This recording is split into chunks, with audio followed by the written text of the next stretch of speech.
Act 3. An hour later. At curtain there is a sudden sight of gloom in the living room, gray light, not unlike that which began the first scene of Act 1. At left we can see Walter within his room, alone with himself.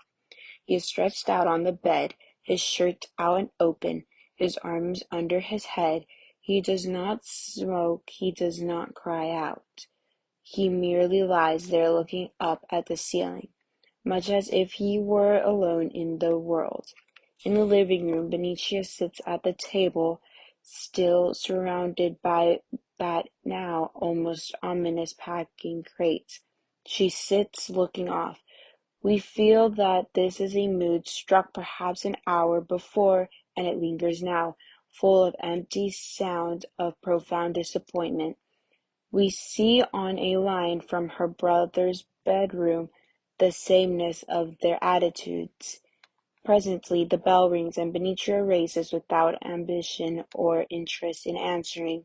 It is Agasti, smiling proudly, straining into the room with energy and happiness, exasperated and conversational.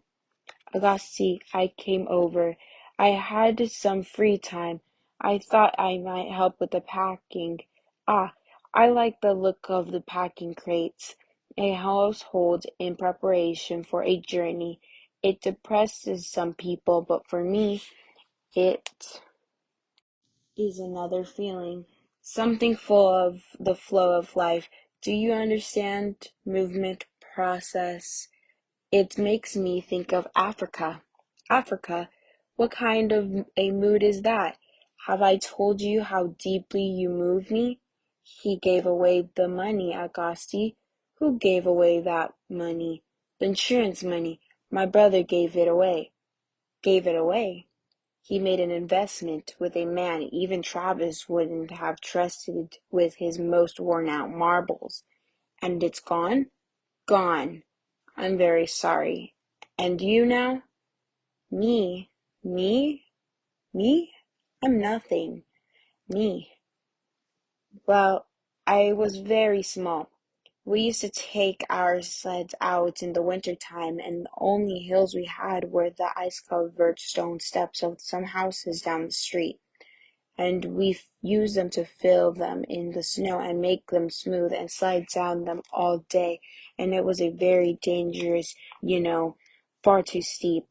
And sure enough, one day a kid named Rufus came down too fast and hit the sidewalk, and we saw his face just split open right there in front of us. And I remember standing there looking at his blood-leaf open face, thinking that was the end of Rufus. But the ambulance came, and they took him into the hospital and fixed the broken bones, and then they sewed it up. And the next time I saw Rufus, he just had a little line down the middle of his face. I never got over that. What? That that was what one person could do for another. Fix him up, sew up the problem, make him all right again. That was the most marvelous thing in this world. I wanted to do that. I've always thought it was the one concrete thing in the world that a human being could do. Fix up the sick, and make them whole again. This was truly being God. You wanted to be God? No, I wanted to cure. It used to be so important to me. I wanted to cure. It used to matter. I used to care. I mean, about people and how their bodies hurt. And you've stopped caring? Yes, I think so. Why? Bitterly. Because it doesn't seem deep enough. Close enough to what allies mankind. It was a child's way of seeing things, or an adolescent's. Children see things very well sometimes, and adolescents even better. I know you think, because you are still where I left off. You, with all your talk and dreams about Africa, you still think you could patch up the world, cure the great score of commercialism, softly mocking it, with the pendulum of independence. Yes, independence, and then what? What about all the crooks and thieves that just plain idiots who will come into power and seal the flutter of same as before. Only now they will be black and do it in the name of the new independence. What about them? That will be the problem for another time. First, we must get there. And where does it end? End? Who even spoke of an end? To life? To living? An end to misery, to stupidity.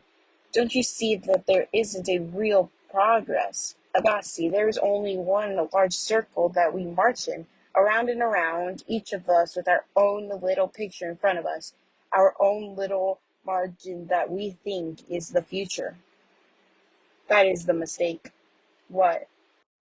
What you just said about the circle, it isn't a circle. It is simply a long line, as in geometry, one that reaches into infinity, and because we cannot see the end, we also cannot see how it changes.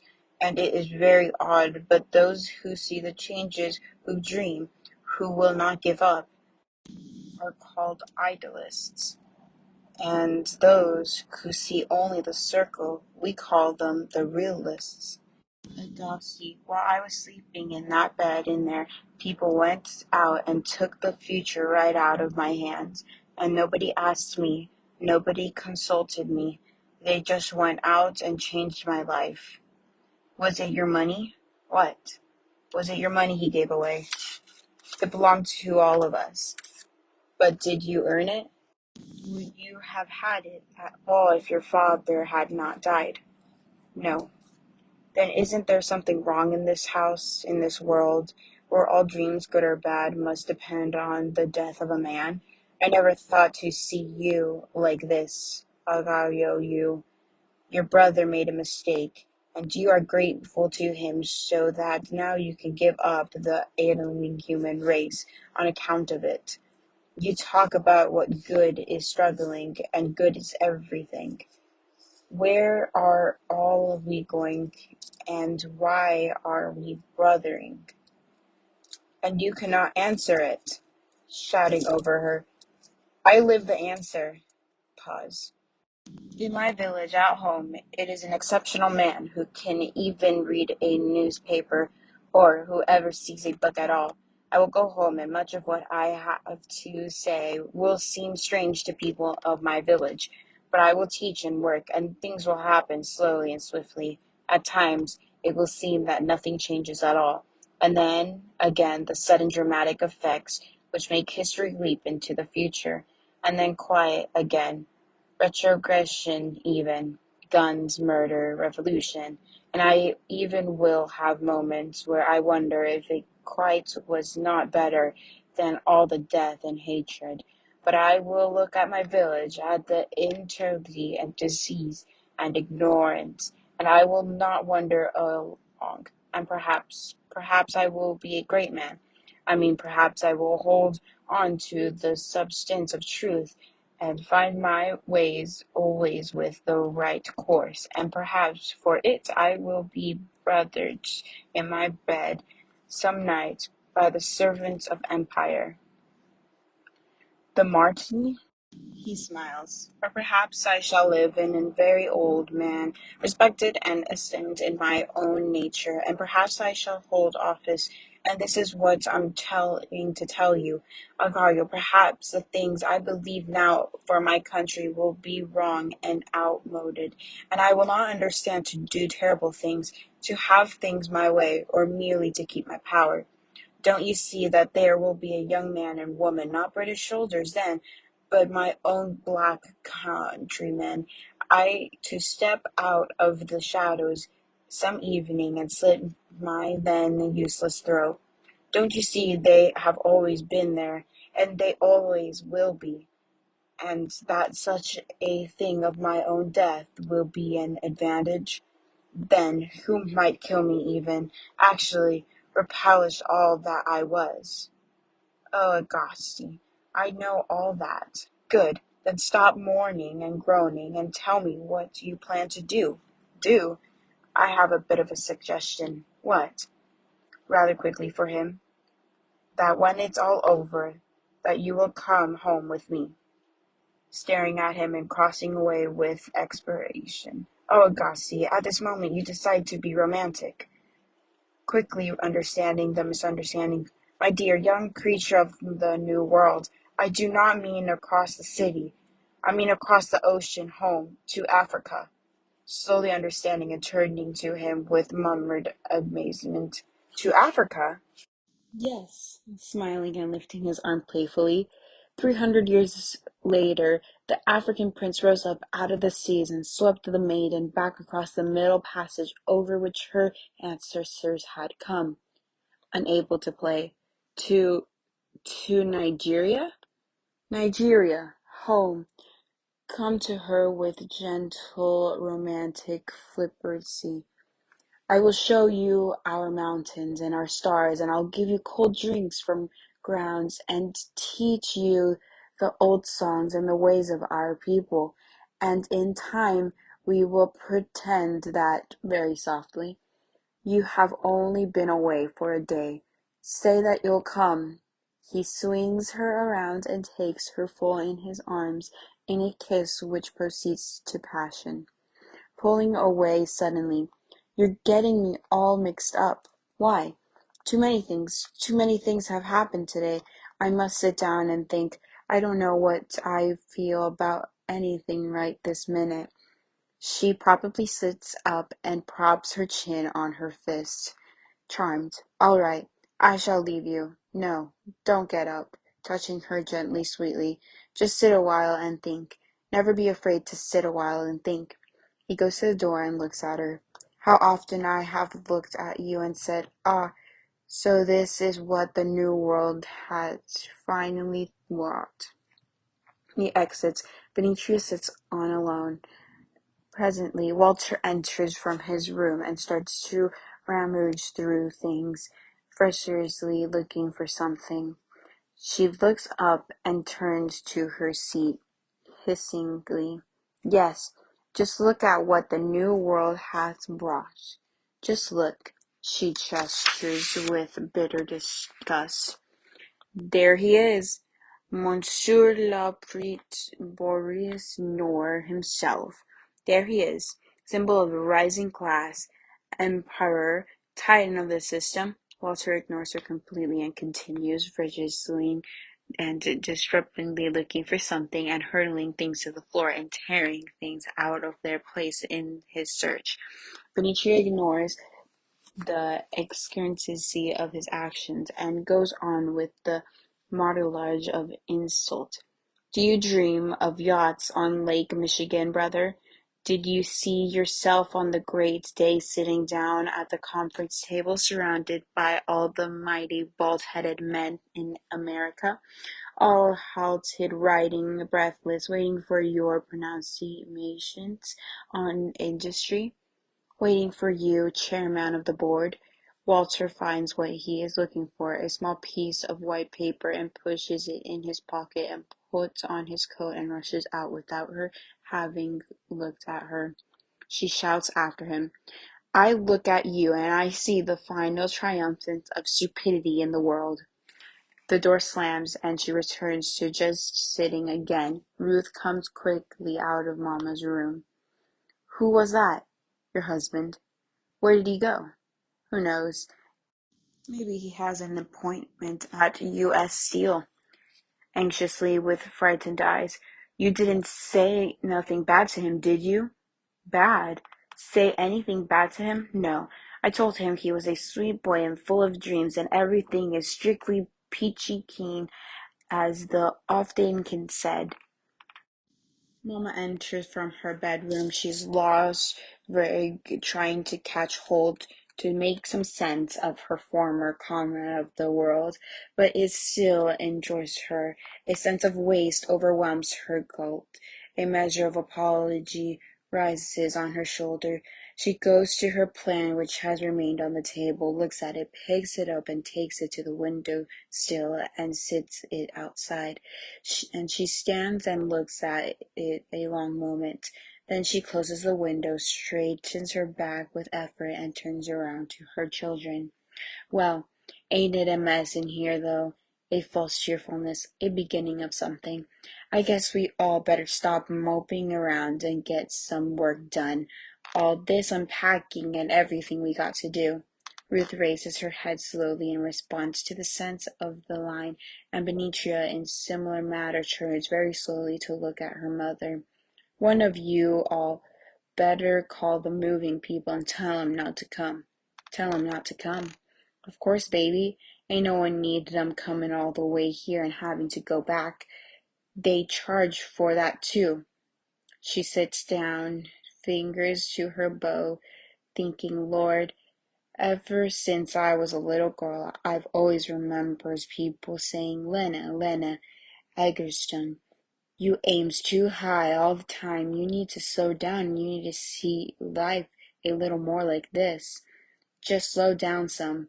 That's what they always used to say down home. Lord, that Lena Eggerstone is a high-minded thing. She'll get her done one day. No, Lena. Me and Big Walter just never learned right. Lena, no. We're gonna go. Benny, tell her. She raises and crosses to Benitria with her arms outstretched. Benitria doesn't respond. Tell her we can still move. The notes ain't but $125 a month. We got 4 grown people in this house. We can work. To herself.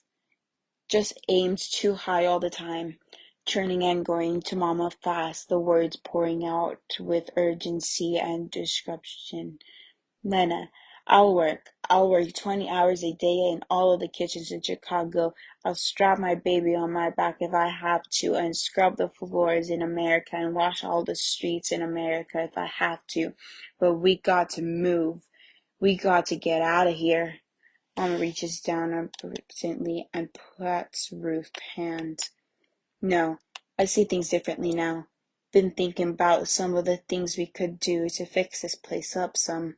I've seen a second-hand barn over the Maxwell Street just the other day that could fit right here. She points to where the new furniture might go. Ruth wanders away from her. Would need some new handles on it and then a little varnish, and it look like something brand new. And we could put some up new curtains in the kitchen. Why, this place be looking fine. Tears all up so that we fought get trouble ever come to Ruth. And you could get some nice screens to put up in your room around the baby's basket. She looks at both of them pleadingly. And you just got to know when to give up some things and hold on to what you got. Walter enters from the outside, looking spent and leaning against the door, his coat hanging from him. Where you been, son? Breathing hard. Made a call? To who, son? To a man. He heads for his room. What man, baby? Stops in the door. The man, Mama. Don't you know who the man is? Walter Lee. The man. Like the guys in the street say, the man, Captain Boss, Miss Tug Cranley, old Captain, please, Mr. Bossman. Suddenly. Lender. That's right. That's good. I told him to come right over. Fiercely understanding. For what? What do you want to see him for? Looking at his sister. We're going to do business with him. What you talking about, son? Talking about life, Mama. You always say telling me to see life like it is. Well, I laid in there on my back today and I figured it out. Life just it is. Who gets and who don't get. He sits down with his coat on and laughs. Mama, you know it's all driven up. Life is. Sure enough, between the takers and the tookers. He laughs. I figured it all out. He looks around at him. Yeah, some of us always getting tooken. He laughs. People like Willis Harris, they don't ever get tooken. And you know when the rest of us do? 'Cause we all mixed up bad. We get to looking around for the right and the wrong, and we worry about it and cry about it and stay up nights trying to figure it out. But the wrong and the right of things all the time. And all the time, man, them takers is out there. They're operating, just taking and taking. Willis Harris? Shoot, Willis Harris didn't even count. He don't even count in the big schemes of things. But I'll say one thing for old Willis Harris. He taught me something. He taught me to keep my eye on what counts in this world. Yeah, shouting out a little. Thanks, Willie. What did you call the man for, Walter Lee? Called him to tell him to come on over to the show.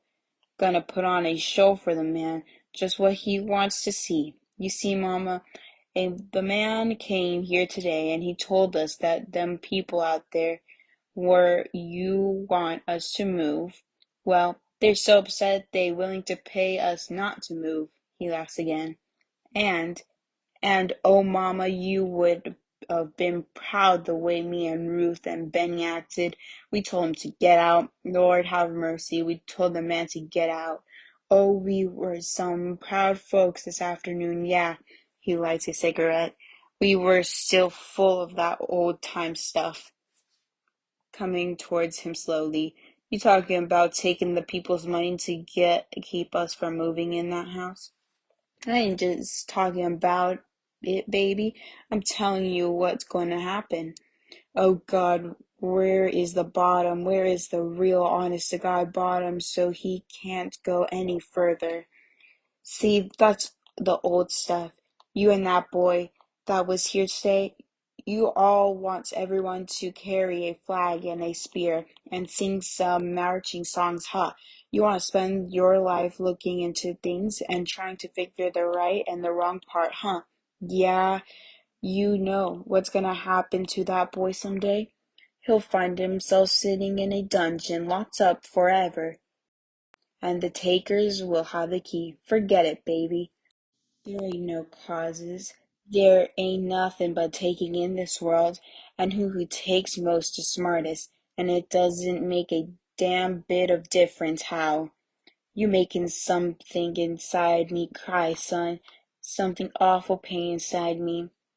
Don't cry, Mama. Understand. That white man is going to walk in that door able to write checks for more money than we ever had. It's important to him, and I'm going to help him. I'm going to put on a show, Mama. Son, I came from 5 generations of people who was slaves and sharecroppers, but ain't nobody in my family never let nobody pay 'em no money. That was a way of telling us we wasn't fit to walk the earth. We ain't never been that poor, raising her eyes and looking at him.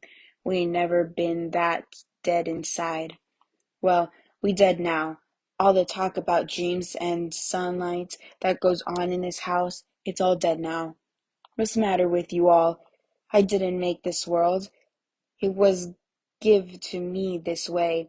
Hell yes, I want some yacht some day. Yes, I want to hang some real pearls around my wife's neck. Ain't she supposed to wear no pearls? Somebody tell me. Tell me who decides which woman is supposed to wear pearls in this world. I tell you, I am a man, and I think my wife should wear some pearls in this world. This last line hangs a good while, and Walter begins to move around the room. The word man has penetrated his consciousness. He murmurs it to himself repeatedly between strange, agitated pauses as he moves around. Baby, how you going to feel on the inside? Fine. Going to feel fine. A man. You won't have nothing left then, Walter Lee. Coming to her. I'm going to feel fine, Mama. I'm going to look at the son of a in the eyes and say, he falters, and say, all right, Mr. Lender. He falters even more. That's your neighborhood out there. You got the right to keep it like you want. You got the right to have it like you want. Just write the check and the house is yours. And and I'm going to say, his voice almost breaks, and you people just put the money in my hand and you won't have to live next to a bunch of stinking. He straightens up and moves away from his mother, walking around the room. And maybe I'll just get down on my back knees. He does so. Ruth and Benny and Mama watch him in frozen horror. Captain Mustad, boss man, groveling and grinning and wagging his hands in profoundly anguished imitation of a slow-word movie stereotype. Ah, he, oh, shoo, boss. Ah, yeesh, great white. Voice breaking, he forces himself on to go on. Father, just stand and money for God's sake, and we's ain't gonna come out there and dirty your white folks' neighborhood. He breaks down completely. And I'll be fine, fine, fine. He gets up and goes into the bedroom. That is not a man.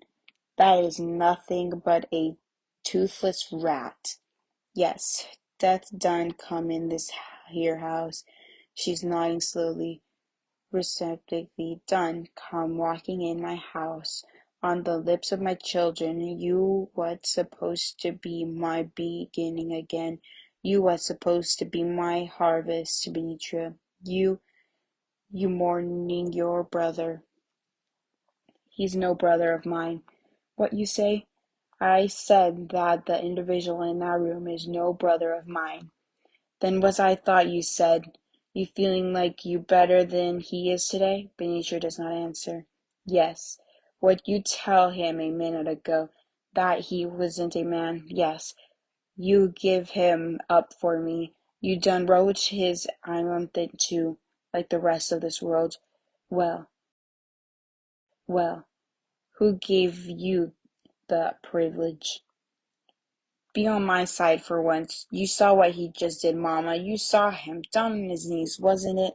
You who taught me to despise a man who would do that, do what he's going to do. Yes, I taught you that, me and your daddy. But I thought I taught you something else too. I thought I taught you to love him. Love him? There is nothing left to love. There's always something left to love, and if you ain't learned that, then you ain't learned nothing. Looking at her, have you cried for that boy today? I don't mean for yourself and for the family, 'cause we lost a lot of money. I mean for him.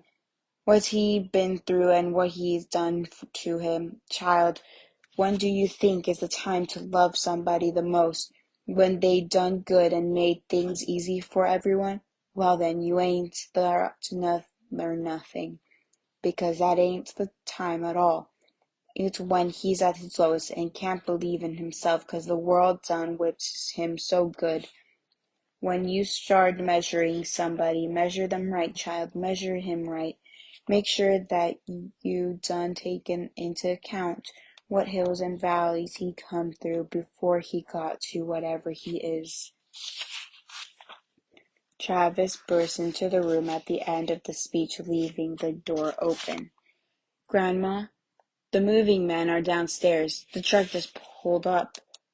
Turning and looking at him. Ain't they, baby? They downstairs? She sighs and sits. Leander appears in the doorway. He peers in and knocks lightly to gain attention, and comes in. All turns to look at him, hat and briefcase in hand. Hello.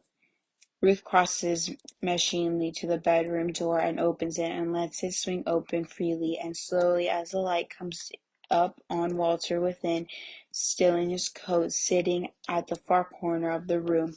He looks up and out through his room to Leander. He's here. A long pause passes and Walter slowly gets up.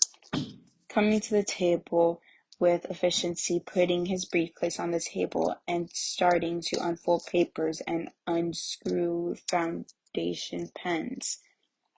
Well, I certainly was glad to hear from you people. Walter has begun to trick out the room, slowly and awkwardly, rather like a small boy, passing the back of his sleeve across his mouth from time to time. Life can really be so much simpler than people let it be most of the time. Well, with whom do I negotiate? You, Miss Younger? Or your son here? Mamma sits with her hands folded on her lap and her eyes closed as Walter advances. Travis gets closer to Lender and looks at the papers curiously. Just some official papers, Sonny. Travis, you go downstairs, opening her eyes and looking into Walter's. No, Travis, you stay right here, and you make him understand what you're doing. Walter Lee, you teach him good. Like Willis Harris taught you, you show where our 5 generations done come to. Walter looks from her to the boy, who grins at him innocently. Go ahead, son. She folds her hands and closes her eyes. Go ahead. At last, crosses to Lender, who is reviewing the contract. Well, Mr. Lender, Benicia turns away. We called you. There is a profound, simple, groveling quality in his speech, because, well, me and my family, he looks around and shifts from one foot to the other. Well, we are very plain people. Yes. I mean, I've worked as a chauffeur most of my life, and my wife here, she does domestic work in people's kitchens. So does my mother. I mean, we are plain people. Yes, Mr. Younger. Really, like a small boy looking down at his shoes and then up at the man. And, well, my father, well, he was a laborer most of his life. Absolutely confused. Yes, I understand. He turns back to the contract. A beat starting in it. And my father, with sudden intensity, my father almost beat a man to death once because the man calls him a bad name or something. You know what I mean? Looking up frozen. No, I'm afraid I don't. A beat. The tension hangs. Then Walter steps back from it. Yeah, well, what I mean is that we come from people who had a lot of pride. I mean, we are very proud people, and that's my sister over there, and she's going to be a doctor, and we are very proud. Well, I'm sure that is very nice, but what I am telling you is that we called you over here to tell you that we are very proud, and that this, signaling to Travis, Travis, come here. Travis crosses and Walter draws him before him, facing the man. This is my son, and he makes the 6th generation of our family in this country, and we have all thought about your offer. Well, good, good. And we have decided to move into our house because my father, he earned it for us brick and by brick. Mama has her eyes closed and is rocking back and forth as though she were in church, with her head nodding the amen yes. We don't want to make no trouble for nobody or fight no one, and we will try to be good neighbors, and that's all we got to say about that. He looks at the man absolutely in the eye. We don't want your money. He turns and walks away, looking around at all of them.